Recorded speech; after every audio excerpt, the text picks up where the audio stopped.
രാഷ്ട്രീയ മര്യാദ എന്നുള്ളതില്ല സതീശനും കോൺഗ്രസിനും UDF സർക്കാരിനും എന്നുള്ളതിന്റെ തെളിവുകൾ നിരവധി പുറത്തു വന്നു കഴിഞ്ഞു. ഒരു മാസം തികയ്ക്കും മുമ്പ് നോക്കൂ നിങ്ങൾ, കളക്ടർ ബ്രോ എന്ന് പറഞ്ഞുകൊണ്ടിരുന്ന N പ്രശാന്തിനെയും B അശോകിനെയും പുറത്താക്കിയത് എന്തിനായിരുന്നു? രണ്ടാം പിണറായി സർക്കാർ അവരെ പുറത്താക്കിയത് കൃത്യമായി പിണറായി വിജയൻ എന്ന മുഖ്യമന്ത്രിക്കെതിരെ പറഞ്ഞതുകൊണ്ട്, ചീഫ് സെക്രട്ടറി ആയിരുന്ന J തിലകിനെതിരെ സംസാരിച്ചതുകൊണ്ട്, രാഷ്ട്രീയം ഒരു കാരണവശാലും കൈയാളാൻ പാടില്ലാത്ത, രാഷ്ട്രീയ പരാമർശങ്ങൾ നടത്താൻ പാടില്ലാത്ത ഒരു പോസ്റ്റിലിരുന്നവർ ചെയ്യുന്നത് കൊണ്ടാണ് അവരെ പുറത്താക്കിയില്ല, പക്ഷെ സസ്പെൻഡ് ചെയ്തിട്ടുണ്ടായിരുന്നത്. അന്ന് അവർ പോകുമ്പോൾ പറഞ്ഞൊരു മറുപടി ഉണ്ട്: പുതിയ സർക്കാർ വരുമ്പോൾ, അടുത്ത ടൈമിൽ കോൺഗ്രസ് വരുമ്പോൾ ഞങ്ങൾ തിരിച്ചു വരിക തന്നെ ചെയ്യുമെന്ന്. തിരിച്ചു വന്നിരിക്കുന്നു എന്നുള്ളതാണ്.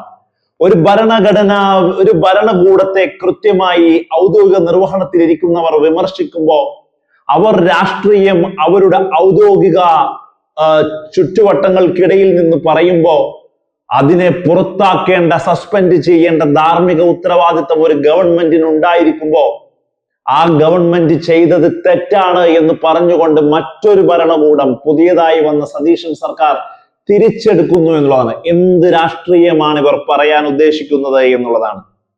നോക്കൂ നിങ്ങൾ, PM ശ്രീ എന്ന് പറയുന്ന കേന്ദ്ര ഗവൺമെന്റിന്റെ സംസ്ഥാനങ്ങളിലെ പാഠ്യപദ്ധതികളിലേക്ക് അത് വലിയ രീതിയിൽ കടന്നു കയറാനുള്ള ശ്രമത്തെ, വലിയ കോടാനുകോടി രൂപ തടസ്സപ്പെടാൻ അത് സാധ്യതയുണ്ട്. അതുകൊണ്ട് ഔദ്യോഗികമായി എതിർപ്പുണ്ടെങ്കിലും ഭാഗികമായി അതിനോട് ചേർന്ന് നിൽക്കുന്നു എന്ന് പറയുന്ന PM ശ്രീ പദ്ധതിയെ അനുകൂലിക്കേണ്ടി വന്ന CPM-നെ എന്തായിരുന്നു അന്ന് സതീശൻ പറഞ്ഞ വാക്കെന്ന് നിങ്ങൾ ഓർക്കുന്നില്ലേ? പണമല്ല വലുത്, അഭിമാനമാണ് വലുത്. ഈ മലയാള നാടിന്റെ അഭിമാനത്തെ പണയം വെക്കുന്ന തീരുമാനമാണ് CPM-ഉം LDF സർക്കാരും എടുത്തിരിക്കുന്നത് എന്ന് ശംസുദ്ദീൻ എന്ന വിദ്യാഭ്യാസ മന്ത്രിക്ക്, UDF സർക്കാരിന്, കോൺഗ്രസിന്, സതീശന് പറയേണ്ടി വന്നു. PM ശ്രീയിൽ ഞങ്ങളും പിന്തുണയ്ക്കാൻ പോവുകയാണ് എന്നുള്ളത്. PM ശ്രീയുമായി ബന്ധപ്പെട്ട് BJP CPM ഡീൽ പറഞ്ഞ LDF-ന് CPM-ന് സംഖ്യയായി ചാപ്പകുത്തിയ രാഷ്ട്രീയ നിലപാടിൽ നിന്ന് അടപടലം താഴേക്ക് പോകുന്ന ഒരു അവസ്ഥയിലേക്കാണ് ഇന്ന് കോൺഗ്രസ് നേതൃത്വം നൽകുന്ന UDF സർക്കാർ വന്നിട്ടുണ്ടായത് എന്നുള്ളതാണ്. നിങ്ങൾ നോക്കൂ, പറഞ്ഞതിനെ മുഴുവനും മറക്കുന്ന, പറഞ്ഞതിന് മുഴുവനും നിലപാടുകൾക്ക് വിരുദ്ധമായ കാര്യങ്ങളിലേക്ക് പോകുന്ന ഏറ്റവും വലിയ അപകടകരമായ സാഹചര്യം എന്നുള്ളത്.